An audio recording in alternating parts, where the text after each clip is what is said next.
Imagine for a moment that somewhere in the middle of Texas there was a large foreign military base, say Chinese or Russian. Imagine that thousands of armed foreign troops were constantly patrolling American streets in military vehicles. Imagine they were here under the auspices of keeping us safe, or promoting democracy, or protecting their strategic interests. Imagine that they operated outside of U.S. law and that the Constitution did not apply to them.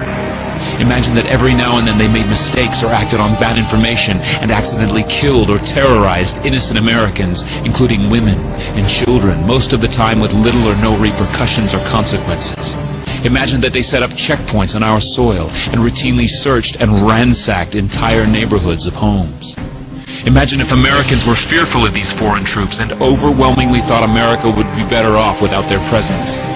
Imagine if some Americans were so angry about them being in Texas that they actually joined in defense of our soil and sovereignty because leadership in government refused or were unable to do so. Imagine that those Americans were labeled terrorists or insurgents for their defensive actions and routinely killed or captured or tortured by the foreign troops on our land.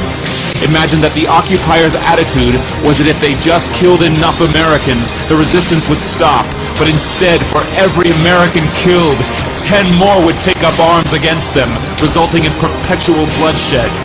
Imagine if most of the citizens of the foreign land also wanted these troops to return home. Imagine if they elected a leader who promised to bring them home and put an end to this horror.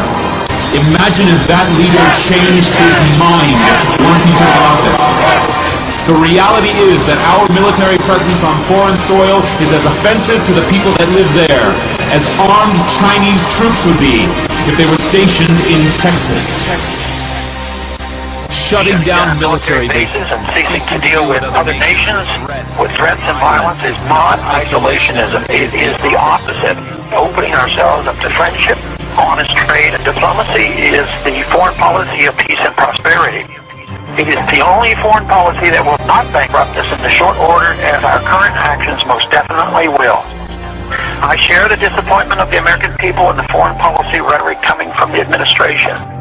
The sad thing is, our foreign policy will change eventually, as Rome's did, when all budgetary and monetary tricks to fund it are exhausted.